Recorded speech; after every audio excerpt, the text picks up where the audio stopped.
Vadodara cyber crime branch की ओर से share market में निवेश करवाने के नाम पर ठगी करने वाले 3 आरोपियों को राजकोट से गिरफ्तार किया गया है।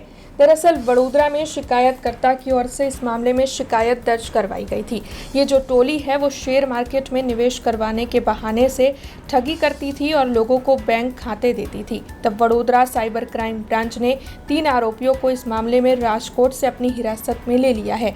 शेयर बाजार में अच्छा प्रॉफिट मिलेगा ऐसी लालच देकर ये आरोपी शिकायतकर्ता को लिंक भेजते थे और ये जो शिकायतकर्ता है वो ठगों की लालच में आकर अब तक उनके अकाउंट में 1.25 करोड़ रुपए जमा करवा चुके थे, जिसके बाद शिकायतकर्ता की ओर से वडोदरा साइबर क्राइम ब्रांच को इत्तला दी गई, शिकायत दर्ज करवाई गई।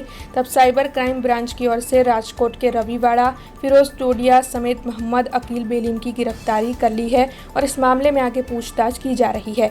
तब आज पत्रकार परिषद के जरिए साइबर क्राइम ब्रांच के एसीपी MM राजपूत ने इस बारे में ज्यादा जानकारी दी है। વડોદરા શહેર સાયબર ક્રાઇમ પોલીસ સ્ટેશન ખાતે 38/24ની એફઆઈઆર દાખલ કરવામાં આવેલ, જેમાં અંકુર ટેકનોલોજીસ પ્રાઇવેટ લિમિટેડ નામની કંપનીના માલિક છે એમના ફોટોનો મિસયુઝ થઈને એમના ફોટો યુઝ કરીને એમના એકાઉન્ટન્ટને એક મેસેજ કરવામાં આવેલ, જેમાં એમને એક એકાઉન્ટ આપવામાં આવેલ અને એકાઉન્ટમાં 69 લાખ રૂપિયા ભરાવવામાં આવેલ। જે બાબતે તપાસ કરતા અગાઉ આ જ કેસમાં 3 આરોપીઓ પકડાઈ ગયેલ છે અને જે બાબતે વધુ તપાસ કરતા 2 આરોપીઓ જેનું નામ છે હાર્દિક પરમાર અને નવાઝ બુખારી, તેમની એરેસ્ટ ટ્રાન્સફર વોરંટથી એમની ધરપકડ કરવામાં આવેલ છે। એમનો મુખ્યત્વે રોલ જે એકાઉન્ટમાં જે ફર્સ્ટ લેયરમાં 69 લાખ રૂપિયા ગયા છે, 69 લાખ રૂપિયા, તે વિવિધ સેકન્ડ એકાઉન્ટમાં સેકન્ડ લેયરમાં 9 એકાઉન્ટ છે, તેમાં પૈસા જમા કરવામાં આવેલ।